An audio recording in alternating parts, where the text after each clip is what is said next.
ಆತ್ಮೀಯ H16 news ಅರ್ಥಾತ್ ಹೇ ಸಿದ್ದರಾಮಯ್ಯ ಸ್ವಾಗತ.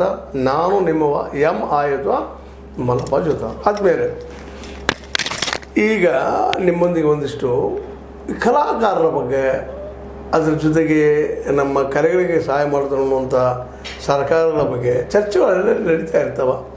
ಆ ಚರ್ಚೆಗೆ ವಿಶೇಷವಾಗಿ ನಮ್ಮ ಮಿತ್ರರಾದಂತಹ ನಮ್ಮ ಈಶ್ವರಚಂದ್ರ ಬೆಟಗೇರು ಹೋಗ್ತಾ ಇರ್ತಾರೆ, ಭಾಗವಹಿಸ್ತಾ ಇರ್ತಾರೆ. ಅಲ್ಲೇ ಕಲಾಕಾರರ ಸಂಘಟನೆಗಳ ಬಗ್ಗೆ, ನೋವಿನ ಬಗ್ಗೆ, ಅವರ ಬದುಕಿನ ಬಗ್ಗೆ ಹೇಳೋ ಪ್ರಯತ್ನ ಮಾಡ್ತಾ ಇರ್ತಾರೆ. ಯಾಕಂದರೆ ಅಲ್ಲೇ ಸರ್ಕಾರಕ್ಕೆ ಮುಟ್ಟಿಸುವಂಥ ಜನರು ಅಲ್ಲಿ ಬಂದಿರ್ತಾರೆ. ಅಂಥ ಒಂದು ಕಾರ್ಯಕ್ರಮ ಇತ್ತೀಚೆಗೆ ಜರುಗಿತು ಬೆಳಗಾವಿಯಲ್ಲಿ. ಏನು ಸರ್ ಜರುಗಿದ್ದು, ಏನು ಕಾರ್ಯಕ್ರಮದ ವಿವರಣೆ ಸ್ವಲ್ಪ ನಮ್ಮ ಪ್ರೇಕ್ಷಕರಿಗೆ ಹೇಳಲ್ಲ ಸರ್. ನಮಸ್ಕಾರ. ತಾವು ಹೇಳಿದಂಗೆ ಸರ್, ಕರ್ನಾಟಕ ಸರ್ಕಾರ ರೀ ಈ ಕಲೆಯ ಅಭಿವೃದ್ಧಿಗಾಗಿ ಕೆಲವೊಂದು ಅಕಾಡೆಮಿಗಳನ್ನು ಸ್ಥಾಪನೆ ಮಾಡ್ಯದ್ರಿ. ಕರ್ನಾಟಕ ಬಯಲಾಟ ಅಕಾಡೆಮಿ ರೀ, ಕರ್ನಾಟಕ ನಾಟಕ ಅಕಾಡೆಮಿ, ಸಾಹಿತ್ಯ ಅಕಾಡೆಮಿ, ಈ ಬೇರೆ ಬೇರೆ ಒಂದು ಅಕಾಡೆಮಿಗಳನ್ನು ಸ್ಥಾಪನೆ ಮಾಡಿ ಅವುಗಳ ಮುಖಾಂತರವಾಗಿ ಕಲಾವಿದರಿಗೆ ಪ್ರೋತ್ಸಾಹ ನೀಡುವುದರೊಂದಿಗೆ ಸಮಾಜ ತಿದ್ದುವಂಥ ಕಾರ್ಯಗಳನ್ನು ಮಾಡಲಿಕ್ಕೆ ಆಯ್ತದ ರೀ. ಈಗ ಇತ್ತೀಚೆಗೆ ಏನು ನಡೆಸ್ತೀರಿ ನೀವು? ಯಾವ ಕಾರ್ಯಕ್ರಮ ಹೋಗಿ? ಇತ್ತೀಚೆಗೆ ಸರ್, ನಾವು ಮೊನ್ನೆ ಬೆಳಗಾವಿಯಲ್ಲಿ 27ನೇ ತಾರೀಕು ನಮ್ಮ ಅದ್ರಿ ರಾಣಿ ಚೆನ್ನಮ್ಮ ವಿಶ್ವವಿದ್ಯಾಲಯದ ಒಂದು ಘಟಕ ಅಂತ ಸಂಗೊಳ್ಳಿ ರಾಯಣ್ಣ ರೀ ಪ್ರಥಮ ದರ್ಜೆ ಘಟಕ ರೀ ಕಾಲೇಜಿಗೆ ಅಲ್ಲಿ ನಮ್ಮ ಆತ್ಮೀಯರ ಅಂತಾರೆ ಈ ಕರ್ನಾಟಕ ನಾಟಕ ಅಕಾಡೆಮಿಯ ಸದಸ್ಯ ಸಂಚಾಲಕರ ಅಂತಾರೆ ಸಹೋದರ ವಾತ್ಸಲ್ಯಮೈ ಬಾಬಾ ಸಾಹೇಬ್ ಕಾಂಬ್ಳೇಕರ್ ಅಂತೇಳಿ ಇನ್ನೂ ಒಂದು ಯುವ ತರುಣದ ಸರ್. ಏನನ್ನಾದರೂ ಮಾಡಬೇಕು, ಕಲೆಯನ್ನು ಉಳಿಸಬೇಕು, ಕಲೆಯ ಮುಖಾಂತರವಾಗಿ ಸಮಾಜವನ್ನು ತಿದ್ದಬೇಕು ಅನ್ನುವಂಥ ಒಂದು ಕಾರ್ಯದಲ್ಲಿ ಕಾಂಬ್ಳೇಕರ್ ಅವರು ಸರ್ಕಾರಿ ಪ್ರತಿನಿಧಿ, ಸರ್ಕಾರದ ನಾಟಕ ಅಕಾಡೆಮಿಯ ಸದಸ್ಯ ಸಂಚಾಲಕರೇ. ಅವರಿಗೊಂದು ಹೇಳ್ತದೆ, ನೀವು ನಿಮ್ಮ ಪ್ರದೇಶದೊಳಗೆ ಈ ಕಾರ್ಯಕ್ರಮವನ್ನು ಮಾಡಿರಿ, ಅಲ್ಲಿ ಇದು ಕಲೆಯ ಬಗ್ಗೆ ರೀ ಅಂದರೆ ನಮ್ಮ ಸಂವರ್ಧನೆ ಮಾಡಿ ಅಂತ ಕೊಟ್ಟಿರ್ತಾರೆ. ಆ ನಿಟ್ಟಿನಲ್ಲಿ ಸರ್ಕಾರ ಕೊಡತಕ್ಕಂಥ ಆ ಒಂದು ಮಿತಿ ಅದಲ್ಲ, ನಾಟಕ ಅಕಾಡೆಮಿಗಳು ಕೊಡ್ತಾವೆ, ಅದರಾಗ ನಾವು ಇದು ಮಾಡಿಕೊಂಡು ದೊಡ್ಡ ಕಾರ್ಯಕ್ರಮ ಮಾಡಬೇಕ್ರಿ. ಅದಕ್ಕೆ ಬಂಡವಾಳ ಕಡಿಮೆ ಇರ್ತದೆ ರೀ.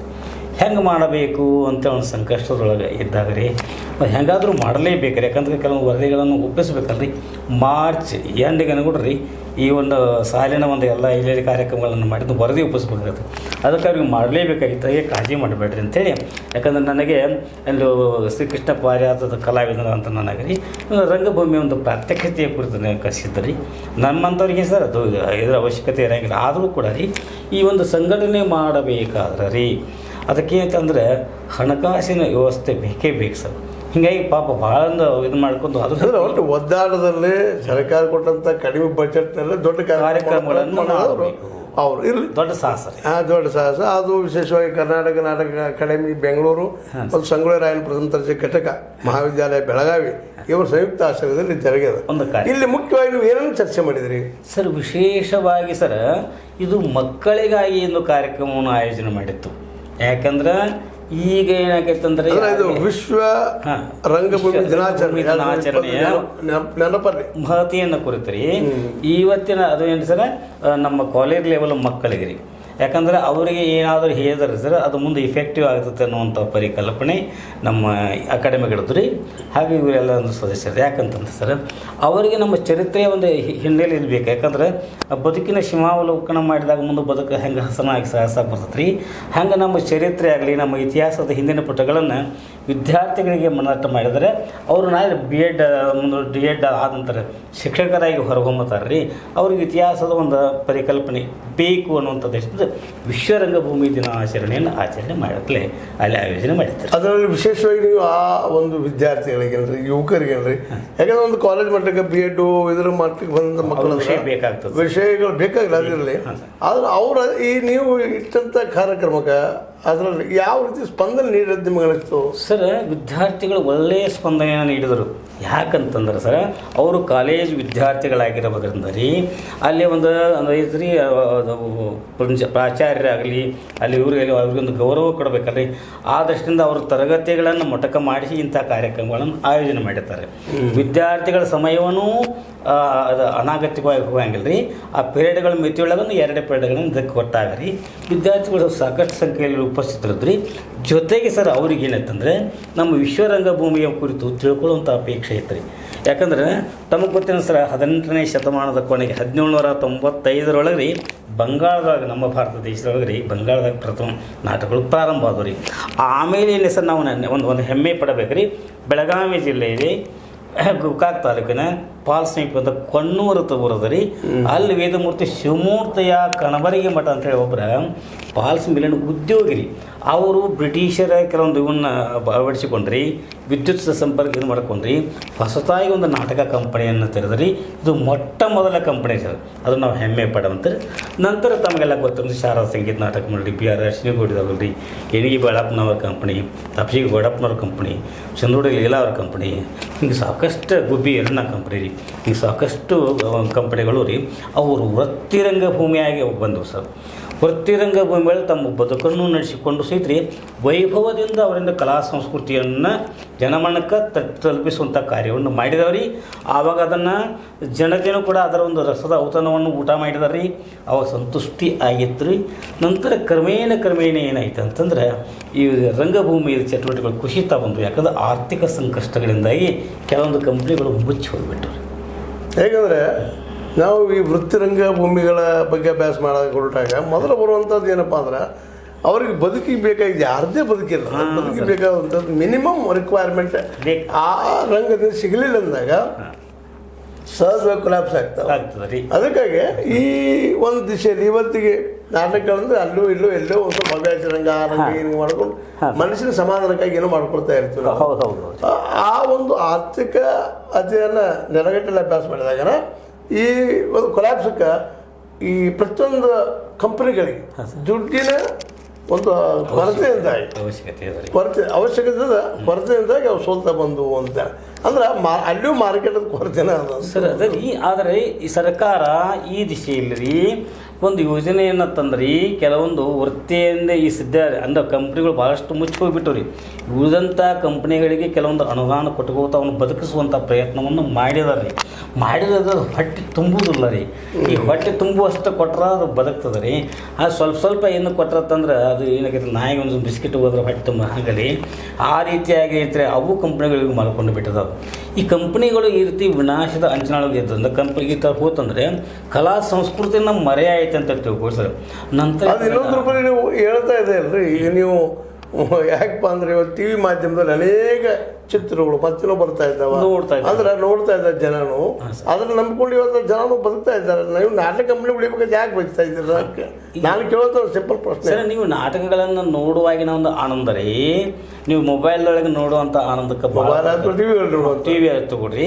ಅದ್ರಾಗ ಭಾಳ ಅದನ್ನ ಹೇಳ್ತಾ ಇಲ್ಲ, ಆನಂದದ ಇಲ್ಲ ಅಂತಲ್ಲ, ನಿಮ್ಗೆ ಶ್ರಮ ಇರ್ತದೆ, ಪ್ರತ್ಯಕ್ಷ ಇರ್ತೀರಿ ನಾಟಕಕಾರರು. ಆದ್ರೆ ಇವೆಲ್ಲ ಇದ್ದಾಗ ಈಗ ಇವತ್ತು ನಾಟಕಗಳು ಬೇಕು ಅಂತ ನಿಮ್ಗೆ ಅನಿಸ್ತದ. ಜನನು ಇವತ್ತು ನಿಧಾನ ನಿಮ್ಗೆ ದೂರ ಸರಿತಾ ಇದ್ದಾರೆ ನಾಟಕಕಾರರಿಂದ, ಕಲಾಕಾರರಿಂದ. ಮತ್ತು ಸರ್ಕಾರಕ್ಕೆ ಇದ್ರ ಬಗ್ಗೆ ಆಸಕ್ತಿ ಇಲ್ಲ. ನಿಮಗೆ ಕೊಡಬೇಕಾಗಿದ್ದನ್ನು ಸಹಿತ ಕೊಡ್ತಾ ಇಲ್ಲ, ಮಿನಿಮಮ್ ರಿಕ್ವೈರ್ಮೆಂಟ್ ಕೊಡ್ತಾ ಇಲ್ಲ. ಆದರೂ ಸರ್ ನಮ್ಮ ಗದಗಿನಲ್ಲಿ ಪುಟ್ಟರಾಜ ಗವಾಯಿಗಳ ಕಂಪನಿ ಸರ್ ಇನ್ನೂ ಅದು ಚೇತನಶೀಲವಾಗಿ ಏನದ ರೀ. ಯಾಕಂದ್ರೆ ಅವರು ಸರ್ಕಾರದಿಂದಾಗಲಿ ಏನೂ ಅಪೇಕ್ಷಣೂ ಮಾಡಲಿಲ್ಲ ಅಂದ್ರೆ ಕೊಡ್ರಿ. ಪುಟ್ಟರಾಜ ಗವಾಯಿಗಳಾಗಲಿ ಹಿಂದೆ ಪಂಚಾಕ್ಷರಿ ಅಸ್ದಾರ ಮೇಲೆ ಜನ ಏನು ತೊಗೊಂಡ್ರು. ಜನರ ಒಂದು ಆಶೀರ್ವಾದ ಎಲ್ಲಕ್ಕಿಂತ ಹೆಚ್ಚಿನ ಸರ್ಕಾರ ಮಾಡೋಕ್ಕಿಂತ ಹೆಚ್ಚಿನ ಕೆಲಸ ನಮ್ಮ ಜನ ಇದು ಮಾಡಿಬಿಟ್ಟಿದ್ರೆ ಬೇಕಾದ ಮಾಡ್ತದೆ ರೀ. ಹೀಗಾಗಿ ಅಲ್ಲಿ ಅನ್ನಕ್ಕೆ ಕೊರತೆ ಇಲ್ಲ ರೀ. ಯಾರಿಗೆ ಗವಾಯಿಗಳ ಕಂಪ್ನಿಗಳು ಎಂದಿಗೂ ನಡೆದದ್ರಿ. ಮತ್ತು ಅವ್ರು ಎಂಥ ನಾಟಕಗಳನ್ನ ಆಡ್ತಾರೆ ಗೊತ್ತಿಲ್ಲ ಸರ್. ಸಂಸ್ಕೃತಿಯನ್ನು ಬೆಳೆಸುವಂಥ ನಾಟಕಗಳು, ಸಮಾಜವನ್ನು ತಿದ್ದುವಂಥ ನಾಟಕಗಳು, ಇಂಥ ಒಂದು ಆಡೋದ್ರಿಂದ ಇನ್ನೂ ಜೀವಂತವಾಗಿದೆ. ಮತ್ತು ನಾವು ನಾಟಕರಾಗಲಿ ನಾಟಕ ಕಂಪನಿಗಳಾಗಲಿ ಕೂಡ ರೀ ಈ ಅಶ್ಲೀಲತೆ ಆಗಲಿ ದ್ವಂದ್ವ ಸಂಭಾಷಣೆಗಳಾಗಲಿ ಇಂಥವನ್ನೆಲ್ಲ ಬಿಡಬೇಕು ಸರ್. ಯಾಕೆ ನಾಟಕಗಳಾಗಲಿ ಒಬ್ಬ ಬಿಟ್ಟರೆ ನೋಡ್ಲಿಕ್ಕೆ ಬರೋದು ಪ್ರೇಕ್ಷಕರು ಬರೋದಿಲ್ಲ, ಬರಲಿಲ್ಲ ಬದುಕವ್ರು ಹೆಂಗೆ ಬದುಕು ಅಂತ. ಅದೇ ಪುಟ್ಟರಾಜ ಗವಾಯಿಗಳು ನಡೆದಲ್ರಿ. ಈಗ ಅದ್ರ ಗವಾಯಿಗಳ ಹಿಂದೆ ಒಂದು ದೊಡ್ಡ ಸಂಸ್ಥೆಗಳು ಅಲ್ಲಿ ಬರತ್ತಾರ ಸರ್, ಜನ ಬರತ್ತಾರ, ನೋಡ್ತಾರ. ಅಂದರೆ ಭಾಳಷ್ಟು ಸರ್ ತಮ್ಮದ ಒಂದು ವಾತಾವರಣ. ನೀವಾದ್ರೂ ಕಲಾಕಾರರು ಕಾಲಕ್ಕೆ ತಕ್ಕಂಗೆ ಬದಲಾಗಲಿಲ್ಲ ಅಂತ ನಿಮ್ಗೆ ಅನಿಸ್ಲಿಲ್ಲ ಸರ್? ಕಾಲಕ್ಕೆ ತಕ್ಕಂಗೆ ಬದಲಾಗಿದ್ದಾರೆ ಸರ್. ನಮ್ಮ ಮೌಲ್ಯವನ್ನು ಕಳ್ಕೊಂಡ್ಬಿಡ್ತೀವಿ ಸರ್. ಸಂಸ್ಕೃತಿ ನಾಶ ಆಗತೈತೆ ರೀ. ಸಂಸ್ಕೃತಿ ನಾಶ ಆಯ್ತಂದ್ರೆ ಸರ್ ಸರ್ವನಾಶ ಆಗತ್ತೆ ರೀ. ಅದು ಈಗ ಗೊತ್ತಾಗಲ್ಲ ರೀ. ಅದು ಇನಿಷಿಯಲ್ ಸಣ್ಣ ಟ್ಯಾಬ್ಲೆಟ್ ತೊಗೊತಿರ್ತಾರೆ ನೋಡಿರಿ. ಯಾಕಂದ್ರೆ ನೋವು ನಿವಾರಕ ಗುಳಿಗಳನ್ನು ತೊಗೊಂಡು ಕೊನೆಗೆ ಲಿವರ್ ಬಾಧ್ ಆಗತ್ತಲ್ಲ. ಹಂಗೆ ನಮ್ಮ ಸಂಸ್ಕೃತಿನ ಅಳೆದು ಹೋಗಿಬಿಟ್ಟು ಪೂರ್ತಿ ನಮ್ಗೆ ನಮ್ಮ ದೇಶದ ಒಂದು ಇತಿಹಾಸ ಚಾರಿತ್ರನ ಬದಲಾಗಿಬಿಡ್ತದೆ ರೀ. ಅದು ಈಗ ಅನಿಸೋದಿಲ್ಲ ರೀ.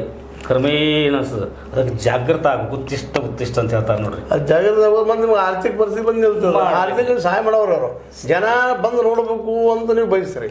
ಆದ್ರೆ ಜನಕ್ಕೆ ಅದು ಬೇಕಾಗಿಲ್ಲ. ಇವತ್ತು ಮೊಬೈಲ್ ಹಿಡ್ಕೊಂಡು ಅಲ್ಲಿ ನೋಡ್ತಾ ಒಂದು 10 ನಿಮಿಷದ 2 ನಿಮಿಷ ಕಾರ್ಯಕ್ರಮ ಅಷ್ಟು ಮಟ್ಟಿಗೆ ಬಂದು ಬಿಟ್ಟಿದ್ದಾರೆ. ಲಘು ಕಾರ್ಯಕ್ರಮಗಳು ಹೋಗಿತ್ತು ಅವ್ರು ನೋಡಿದಾಗ ನಿಮಗೆ ಬಂದು ನೋಡೋರು ಯಾರು? ಆದ್ರೆ ಸರ್ ಅದಕ್ಕಾಗಿನೇ ಏನ ಸರ್ ಇವು ಅಕಾಡೆಮಿಗಳು ಏನು ಮಾಡ್ತಾರೆ ಸರ್ ತಮ್ಮದೇ ಅಂತ ಮಿತಿಯಲ್ಲಿ ಕಾರ್ಯಕ್ರಮಗಳನ್ನು ಕೊಡ್ತಾರೆ ರೀ. ಕೊಟ್ಟು ಏನು ಮಾಡ್ತಾರೆ ಅಲ್ಲಿ ಇನ್ನು ಒಳ್ಳೆಯ ಸಂದೇಶಗಳನ್ನು ಜನಮನಕ್ಕೆ ಮುಟ್ಟಿಸಬೇಕು ಅನ್ನುವಂಥಂದ ಸೂಚನೆ ಕೂಡ ಇರ್ತದೆ ಸರ್. ಅದರ ಮುಖಾಂತರವಾಗಿ ಸರ್ ಇದ್ದಷ್ಟು ಕಲಾವಿದರು ಅಕಾಡೆಮಿಗಳ ನೆರವಿನೊಂದಿಗೆ ಇವತ್ತಿಗೂ ಸಹಿತ ಹಳ್ಳಿಗಳಿಗೆ ಹೋಗಿರಿ ಈ ಸಂದೇಶವನ್ನು ಇರ್ತದೆ ರೀ. ಪ್ರತಿಯೊಬ್ಬರು ಹೇಳ್ತಾರೆ. ಅದರ ವಿಶೇಷವಾಗಿ ಆರೋಗ್ಯದ ಬಗ್ಗೆ ಭಾಳಷ್ಟು ಒಂದು ಈ ಮಾಧ್ಯಮಗಳ ಕಲಾ ಮಾಧ್ಯಮದ ಮುಖಾಂತರ ತಿಳಿಸುವಂಥ ಪ್ರಯತ್ನಗಳನ್ನು ಮಾಡ್ತಾರೆ. ಅದಕ್ಕೆ ಇವು ಅಕಾಡೆಮಿಗಳು ನಿತ್ಯ ಅಂದ್ರೆ ನೀವು ಹೇಳೋದು ನೋಡಿದ್ರಪ್ಪ ಅಂದ್ರೆ ಇವು ಕಂಪ್ನಿಗಳು ಇನ್ನೂ ಇರಬೇಕು, ಹಳ್ಳಿಯಲ್ಲಿ ಹೋಗ್ಬೇಕು, ಮಾಡಬೇಕು ಅನ್ನುವಂಥದ್ದು ನಿಮ್ಮ ಅಭಿಪ್ರಾಯ. ಜನಮನವನ್ನು ತಿದ್ದಬೇಕು ಸರ್. ಅವೆಲ್ಲ ಹಂಗೆ ಹೋಗಿದಾವಂತ ಅನ್ಸೈತೆ ತೊಗೊಂಡು ಬಂದ್ರಿ ಮತ್ತು ಸರಿ ದಾರಿಗೆ ಮುಟ್ಟಿಸುವಂಥ ಆರ್ಥಿಕ ಮೂಲ ಹೆಂಗೆ ಹುಡುಕವ್ರು ನೀವು? ಮೂರು ಸಹ ಎದಕ್ಕೆ ಏನು ಸರ್ ನೀವು ಹೇಳಿ ನನಗೆ ಭಾಳ ಕೊಡೋದಿದ್ರೆ ಅಟ್ಟೋಲ್ಪ ನಾವು ಸ್ವಲ್ಪ ತ್ಯಾಗ ಮಾಡ್ಬೇಕು ರೀ. ನಿಮ್ಮ ಹೇಳಿದ್ರಿ ಆ ಥರ ತ್ಯಾಗ ತ್ಯಾಗ ಮಾಡಿದ್ರು ಇಲ್ಲದ್ರೆ ತ್ಯಾಗ ಮಾಡೋದು ಸರ್. ಇರಲಿಲ್ಲ ಅಂದ್ರೂ ಕೆಲವು ಮಂದಿ ತ್ಯಾಗ ಮಾಡ್ತಾರೆ ಸರ್. ಹೊಟ್ಟೆಗೆ ಹಿಟ್ಟು ಇರಲಿಲ್ಲ ಅಂದ್ರೆ ಸೈತ್ರಿ ಆ ಜುಟ್ಟಲಿಗೆ ಮಲ್ಲಿಗೆ ಹೂವು ಹಾಕುವಂಥ ಸರ್. ಯಾಕಂದ್ರೆ ಅನಿವಾರ್ಯ ಸರ್. ನಾವೊಂದು ಸ್ವಲ್ಪ ಏನಾದ್ರು ಒಂದು ಸ್ವಲ್ಪ ತ್ಯಾಗ ಮಾಡಿದ್ದಾದ್ರೆ ಏನಾದ್ರು ಒಂದು ಸಮಾಜಕ್ಕೆ ನೀರು ಕೊಟ್ಟಂಗೆ ಆಕತ್ರಿ. ಮತ್ತು ಎಲ್ಲ ನಮಗೆ ಆಗ್ಬೇಕಂದ್ರೆ ಎಲ್ಲ ಭಕ್ಷಕರೇ ಇದ್ದಾಗ ರೀ ಅದನ್ನು ರಕ್ಷಕರು ಯಾರು? ಭಕ್ಷಕರು ಯಾರು ಅಂತ ಹೇಳ್ತೀರಿ ನೀವು? ಏನು ನಮ್ಮನ್ನು ಹಿಡ್ಕೊಂಡು ಎಲ್ಲರೂ ರೀ. ಅದಕ್ಕಾಗಿ ಯಾವ ಭಕ್ಷತೆಯನ್ನು ಸ್ವಲ್ಪ ತ್ಯಾಗ ಮಾಡೋದು ರೀ, ಸ್ವಲ್ಪ ತ್ಯಾಗ ಮಾಡೋದು ರೀ, ಅದು ಸಮಾಜಕ್ಕೆ ಕೊಡೋದು ರೀ. ಅದು ನೀವು ತ್ಯಾಗ ಮಾಡ್ಬೋದು. ಆ ಭಕ್ಷಕರು ಅವ್ರು ತ್ಯಾಗ ಮಾಡೋದಿಲ್ಲ. ಇತ್ತೀಚೆಗೆ ಪಾಪ ನೀವೆಲ್ಲ ಏನೋ ಕಂಪ್ನಿ ಮಾಡ್ಕೊಂಡು ಏನೋ ಒಂದು ಅಮೌಂಟ್ ಸಿಗ್ತದಪ್ಪ ಸಂಘಗಳು ಕಟ್ಕೊಂಡು ನಾಟಕ ಮಾಡ್ತಾ ಹೋಗ್ತೀರಿ. ಅದಕ್ಕೆ ಕೊಡ್ಬೇಕಾದ್ರೆ ಹಣ ನಿಮ್ಮ ಕನ್ನಡ ಸಂಸ್ಕೃತಿ ಅವ್ರು ಅದ್ರಾಗ ಮಟಕ್ ಮಾಡ್ತಾ ಇದ್ದಾರೆ. ಈ ವರ್ಷದ ಕೊಟ್ಟಿಲ್ಲ ಪಾಪ ನೀವು ಏನು ಮಾಡೋರು ಅದಕ್ಕೆ? ಸರ್ ಆದಷ್ಟು ನಾವು ಒಂದು ಕಿವಿ ಮಾತು ನಮ್ಮ ಕಲಾವಿದರಿಗೆ ಹೇಳ್ತಾ ಗೊತ್ತೇ ಸರ್. ಅಕಸ್ಮಾತ್ ಇವ್ರದೆಲ್ಲ ಸೋರಿ ಬಂತ ತಿಳ್ಕೊಳ್ಳಿ, ಸ್ವಲ್ಪ ಆದರೂ ಬರ್ತದಾರೆ. ಅದು ಬರಲಿ ಅಂದ್ರೆ ನಮ್ಮ ಮನ್ಯಾಗ ಕಾಲಿನಾಗ ಕೊಂಡಿರ್ಬೇಕಾಕತ್ತೆ. ಅಷ್ಟಾರು ಬರ್ತೈತಲ್ರಿ. ಅದಕ್ಕೆ ಸಂತೃಪ್ತಿ ಪಡ್ರಿ, ಅಲ್ಪತೃಪ್ತಿ. ಸಂತೃಪ್ತಿ ಪಡಂತ ಹೇಳ್ತೀರಿ ಇಲ್ಲ ಅಂತಲ್ಲ. ನೀವು ಸಂತೃಪ್ತಿ ಪಡಂತ ಹೇಳ್ತೀರಿ, ಏನಾದರೂ ಇರಬೇಕಲ್ಲ ಸಂತೃಪ್ತಿ ಪಡಕ್ಕೆ ಪಾಪ ಕಲಾಕಾರರಿಗೆ. ಇವತ್ತು ಅನೇಕ ಕಲಾಕಾರ ಜನಪದ ಕಲಾಕಾರರು ಅನೇಕರು ಪಾಪ ಒದ್ದಾಡ್ತಾ ಇರ್ತಾರೆ. ಅವ್ರಿಗೆ ಹಾಗೆ ದೊಡ್ಡ ಶಿಕ್ಷಣ ಇರೋದಿಲ್ಲ ಪಾಪ ಅವ್ರಿಗೆ ಸರ. ಅದಕ್ಕಾಗಿಯೇ ಸರ್ ನೀವು ಸಂತೃಪ್ತಿ ಏನಂತೇಳಿ ಸಮಾಧಾನ ಮಾಡಿದ್ರಿ ಅಷ್ಟ ನಿಮ್ಮ ಭಗವದ್ಗೀತೆ ನೆಲಗಟ್ಟಿನಲ್ಲಿ. ಆದ್ರೆ ನೀವು ವಾಸ್ತವ ಹೌದು, ನೀವು ಅಲ್ಲಿ ಅನ್ಯಾಯ ನಡೆದದನ್ನ ನಿಮ್ಮ ಕಲಾಕಾರ ಮೂಲಕ ಪ್ರತಿಭಟನೆ ಮಾಡುವಂಥ ಕೆಲಸವನ್ನು ಯಾಕೆ ಮಾಡ್ತಾ ಇಲ್ಲ? ಅದು ಅವ್ರಿಗೆ ತಿಳಿಸ್ತಾ ಯಾಕಿಲ್ಲ? ನೀವೆಲ್ಲ ತಿಳಿಸಿದ್ರು ಕೂಡ ಸರ ನಾಯಿ ಬಾಲ ಡೊಂಕ ನೀವು ತಿಳಿಸಿದ್ರಿ. ಸಾಕಷ್ಟು ಸಲ ಹೇಳಿದ್ರು ರೀ, ಅದು ಡೊಂಕ ರೀ. ಅಕಸ್ಮಾತ್ ಅವ್ರಿಗೆ ಉತ್ತರ ಕೊಡ್ತಾರೆ ರೀ ಸರ್. ನೀವು ಕೇಳಿದಾಗ ಇಲ್ಲಪ್ಪ ನಮಗೆ ಹೆಲ್ಪ್ ಮಾಡಿರಿ ಅಂತ ಸರ್ಕಾರ ಪ್ರತಿನಿಧಿ ಕೇಳಿದಾಗ ಅದು ಇವತ್ತು ಶಾಸಕರು ಇರ್ಬೋದು, ಮತ್ತಾರು ಇರ್ಬೋದು, ಇನ್ಯಾರು ಇರ್ಬೋದು, ನಾವು ಅವರಂತ ಹೇಳೋದಿಲ್ಲ. ಸರ್ಕಾರದ ಪರವಾಗಿದ್ದಂಥ ಜನ ನೀವು ಹೇಳಿದಾಗ ಅವ್ರೇನು ಉತ್ತರ ಕೊಡ್ತಾರೆ? ಮಾಡೋಣ ರೀ, ಈ ರೀತಿ ಯಾಕಂದ್ರೆ ಇವತ್ತು ನಾವು ಸಾಕಷ್ಟು ಟ್ಯಾಕ್ಸ್ ಕೊಡ್ತೀವಿ. ಯಾಕೆ ಎದಕ್ಕೆ ಕೊಡ್ತೀವಿ ಟ್ಯಾಕ್ಸ್? ಅದೆಲ್ಲ ಎಲ್ಲ ಲೋಕಕಲ್ಯಾಣ ಆಗಿಲ್ಲಪ್ಪ, ಎಲ್ಲರೂ ಉಳಿಲಿ ಅನ್ನೋ ದೃಷ್ಟಿ ಇಟ್ಕೊಂಡು ಅದನ್ನ ಇವರು ಇದರಲ್ಲಿ 40% ಕಮಿಷನ್, 40% ಕಮಿಷನ್ ಒಳಗೆ ಒಂದು 30% ಕಮಿಷನ್ ಬಿಟ್ಟರೆ 10% ತೊಗೊಳ್ರಪ್ಪ. ಅಲ್ಲ 30 ನಿಮ್ಗೆಲ್ಲ ಬದುಕೈತೆ ಹೇಳೋದ್ರಿ. ಕರೆ ಸರಿ ಅದ ರೀ, 100ಕ್ಕೆ 100 ಸತ್ಯಾಂಶ ಇದೆ. ಆದ್ರೆ ರೀ ಅದು ನಮಗೆ ದೊರಕೋದಿಲ್ಲ. ವಾಸ್ತವ ನಿಮ್ಗೆ ಗೊತ್ತದ್ರಿ. ಅದಕ್ಕೆ ನಾವು ನನಗೆ ಗೊತ್ತಾಗ ಜನಕ್ಕೆ ಗೊತ್ತಾಗಿಲ್ಲ, ಅವ್ರಿಗೆ ಗೊತ್ತಾಗ ಭಾಷೆನೇ ಅದಾರ, ಎಲ್ಲರಿಗೂ ಗೊತ್ತದ್ರಿ. ಅದಕ್ಕೆ ಭಾಳ ಜನ ಗೊತ್ತಿಲ್ಲ. ತ್ಯಾಗ ಮನೋಭಾವ ಮಾಡ್ಕೋಬೇಕ್ರಿ. ಹೇಳಿದ್ರಿ ಭಾಳ ಜನ ಗೊತ್ತಿಲ್ಲ ಪಾಪ. ಅಪ್ರೇಷನ್ ಬರೆಯಾಕ ಬರ್ಲಾರ್ದ ಜನ ಐತಾರ, ಅವ್ರು ಏನ್ ಮಾಡ್ಲಿಕ್ಕೆ ಸಾಧ್ಯ? ಅವ್ರಿಗೆ ನಾವು ಸ್ವಲ್ಪ ಕರ್ಕೊಂಡ್ರಿ, ನಾವು ಸ್ವಲ್ಪ ಮಾರ್ಗದರ್ಶನ ಮಾಡ್ಬೇಕ್ರಿ, ನಾವು ಅವ್ರಿಗೆ ಹಾದಿ ತೋರಿಸ್ಬೇಕ್ರಿ. ಮತ್ತು ಅವ್ರಿಗೆ ನಾವಂದ್ರೆ ಯಾರು ಕಲಾವಿದರು, ನಾವು ಸಂಘಟಕರು ರೀ. ವಿಶೇಷವಾಗಿ ನಾವು ನೇತೃತ್ವ ವಹಿಸ್ಕೊಂಡಿರ್ತೀವಿ ಕಲಾ ಸಂಘಟನೆಗಳ್ರಿ. ಯಾಕಂದ್ರೆ ನಮ್ಗೆ ಎಗಡಿ ಗೊತ್ತಿರ ನಿಮ್ಮ ಅಕಾಡೆಮಿ ಮಾಡಬೇಕು, ಮತ್ತೆ ಇನ್ನೊಂದು ಕಾಲೇಜಲ್ಲಿ ಇದ್ದಂತ ಜನ ಮಾಡಬೇಕು, ಎಲ್ಲರೂ ಮಾಡಬೇಕು. ತಗೊಂಡು ಎಲ್ಲರೂ ಕೂಡ ಯಶಸ್ವಿ ಆಗಿ ಎಲ್ಲರೂ ಪ್ರಶ್ನೆ ಮಾಡಬೇಕು, ಅವ್ರಿಗೆ ಅನ್ಯಾಯ ಆಗಿದಪ್ಪ ಅಂತ ಹೇಳ್ಬೇಕು ಸರ್. ಮತ್ತು ನಾವು ಸ್ವಲ್ಪ ತ್ಯಾಗ ಮಾಡ್ಬೇಕು ಸರ್. ತ್ಯಾಗ ಮಾಡಿದ್ಮೇಲೆ ಏನು ಉಳಿದಿಲ್ಲ. ಈಗ ಏನು ತ್ಯಾಗ ಮಾಡೋದು ಇಲ್ಲ ಅಂದ್ರೂ ಸಹಿತ ಸರ್. ನಾವು ಇಲ್ಲಂದ್ರೆ ಈಗ ಕಲೆ ಏನಿರ್ತದೆ ಇದು ಸಂವರ್ಧನೆ ಆಗೋದಿಲ್ಲ ರೀ, ಮತ್ತಷ್ಟು ಬಿದ್ದೆ ಬಿಡ್ತದೆ. ಅದು ಬೀಳಬಾರ್ದು ಅನ್ನುವಂಥ ದೃಷ್ಟಿಯಿಂದ ಎತ್ಕೋಬೇಕಾಗಿತ್ತಲ್ಲ ರೀ. ಈ ನಮ್ಮ ಸಂಸ್ಥೆ ನಡಿಬೇಕಂದ್ರೆ ಎಷ್ಟು ಸಂಘರ್ಷ ಇರ್ತದೆ ರೀ. ಆದರೂ ಮಾಡೋದು ಬಿಡ್ತೀವಿ ಇಲ್ಲ. ಅದಕ್ಕಾಗಿ ಹಂಗೆ ನಾವು ಅದು ಸಹಿತ ಸ್ವಲ್ಪ ನಮ್ಮ ಸ್ವಲ್ಪ ಒಂದು ಅರ್ಧ ರೊಟ್ಟಿ ಸಿಲ್ಲ, ಅರ್ಧ ರೊಟ್ಟಿ ಮತ್ತೊಬ್ಬರು ಕೊಡೋಣ್ರಲ್ಲ. ಯಾಕಂದ್ರೆ ಅದು ಅವರು ಬದುಕಲಿ. ಒಟ್ಟಿನ ನಮ್ಮ ಕಲಾ ತೇರನ್ನು ಎಳೆಯೋಣ ಸರ್. ಯಾಕೆ ಸಂಸ್ಕೃತಿಯನ್ನು ಉಳಿಸೋಣ ರೀ. ನಾಳೆಗೆ ನೋಡಿ ಇವತ್ತಿನ ನಾಳೆ ಹೋಗಿಬಿಡ್ತೇವೆ ನಾವು. ಇನ್ನೊಂದು ಕಲಾ ಸಂಸ್ಕೃತಿಯನ್ನು ಉಳಿಸಿದರೆ ಅದು ಇವತ್ತಿನ ನಾಳೆ ಮತ್ತೆ ಯಾರೋ ಹೋಗೋದಾಗ. ಯಾಕಂದ್ರೆ ಮತ್ತೆ ನಮಗೆ ಇದಕ್ಕೆ ಬರೋದು ಯದಾ ಇದರ ಮನುಷ್ಯಕಲ ನಿರ್ಭೂತಿ ಬಾರದು ಮತ್ತೆ ಬರ್ತದೆ ರೀ. ಇದು ಪರಿವರ್ತನೆ ಜಗದ ನೇಮ ರೀ. ಯಾವಾಗಲೂ ಉಳಿಯತ್ತದ ರೀ. ಒಮ್ಮೆ ಕಾತಿರ್ತೈತಿ, ಮತ್ತೊಮ್ಮೆ ಬೆಳಕು ಬರ್ತದೆ. ಆದ್ಮೇಲೆ ಇಲ್ಲಿಯವರೆಗೆ ಒಂದು ತಮ್ಮದೇ ಆದ ದೃಷ್ಟಿಕೋನದಿಂದ ನಮ್ಮ ಈಶ್ವರಚಂದ್ರ ಬೆಟಗೇರಿ ಅವರು ಒಂದಿಷ್ಟು ಪರಿಹಾರಗಳನ್ನು ಹೇಳಿದರು. ಅದು ಎಷ್ಟು ಮಟ್ಟಿಗೆ ಒಂದು ಇದಕ್ಕೆ ಅಸ್ತಿತ್ವಕ್ಕೆ ಬರ್ತದೆ, ಅದು ಪರಿಹಾರ ಒಂದು ನೀಡುತ್ತದೆ ಅನ್ನೋದು ಭವಿಷ್ಯಕ್ಕೆ ಬಿಟ್ಟ. ಅವರ ನಿಮ್ಮೊಂದಿಗೆ ಚರ್ಚೆ ಮಾಡಿದ್ದಾರೆ. ಕಲಾಕಾರರ ಬದುಕಿನ ಬಗ್ಗೆ ಹೇಳಿದ್ದಾರೆ. ಇಲ್ಲಿ ವ್ಯವಸ್ಥೆ ಬಗ್ಗೆ ಸೂಕ್ಷ್ಮವಾಗಿ ಟೀಕೆಯನ್ನು ಮಾಡಿ ಅವ್ರಿಗೂ ಎಚ್ಚರಿಕೆಯನ್ನು ಕೊಟ್ಟಿದ್ದಾರೆ. ಮಾಡಬೇಡ್ರಪ್ಪ, ಇದನ್ನು ಸಂಸ್ಕೃತಿ ಉಳಿಸ್ರಿ, ಬರೀ ನೀವು 40-50% ನೀವು ಹೊಡ್ಕೊಂಡು ಹೋಗಬೇಡ್ರಿ, ಇಲ್ಲ ಜನರಿಗೂ ಹಂಚ್ರಿ ಅನ್ನುವಂಥ ಮಾತನ್ನು ಪರೋಕ್ಷವಾಗಿ ಹೇಳಿದ್ದಾರೆ. ಇನ್ನು ಅವರು ಮಾಡಬೇಕು, ಅವ್ರಿಗೆ ಬಿಟ್ಟಂಥದ್ದು. ಅವ್ರು ಬಿಡು ಸ್ಥಿತಿಯಲ್ಲಿ ಇದ್ದಾರೋ ಇಲ್ಲೋ ಅವರಿಗೆ ಗೊತ್ತದು. ಆದ್ದರಿಂದ ನಾನು ಈ ಸಂದರ್ಭದಲ್ಲೇ ಒಟ್ಟಿನಲ್ಲೇ ನಮ್ಮ ಕರ್ನಾಟಕ ನಾಟಕ ಅಕಾಡೆಮಿ ಬೆಂಗಳೂರು, ಸಂಗೊಳ್ಳಿ ರಾಯಣ್ಣ ಪ್ರಥಮ ದರ್ಜೆ ಘಟಕ ಮಹಾವಿದ್ಯಾಲಯ ಬೆಳಗಾವಿ ಇವರು ಸಂಯುಕ್ತ ಆಶ್ರಯದಲ್ಲಿ ನಡೆದಂಥ ವಿಶ್ವ ರಂಗಭೂಮಿ ದಿನಾಚರಣೆ ನೆಲಗಟ್ಟಿನಲ್ಲೇ ಕಲಾಕಾರರ ಬದುಕಿನ ಬಗ್ಗೆ, ಅವ್ರ ನಾಟಕಗಳ ಬಗ್ಗೆ ಅನೇಕ ವಿಷಯಗಳು ಚರ್ಚೆ ಮಾಡಿದ್ದೀವಿ. ಈ ಚರ್ಚೆ ನಿಮಗೆ ಲೈಕ್ ಆಗಿರ್ಬೋದು ಅಂತ ತಿಳ್ಕೊಂಡಿದ್ದೀನಿ. ಲೈಕ್ ಮಾಡಿ, ಶೇರ್ ಮಾಡಿ, ಕಮೆಂಟ್ ಮಾಡಿದ್ರೆ ಸಬ್ಸ್ಕ್ರೈಬ್ ಆಗ್ತೀನಿ. ಹೋಗಬೇಡ್ರಿ. H16 ನ್ಯೂಸ್ ಅರ್ಥಾತ್ ಸಿತಾರಾಮ ಸತ್ಯದ ಕೈಗೊಂಡು ವಂದನೆಗಳು.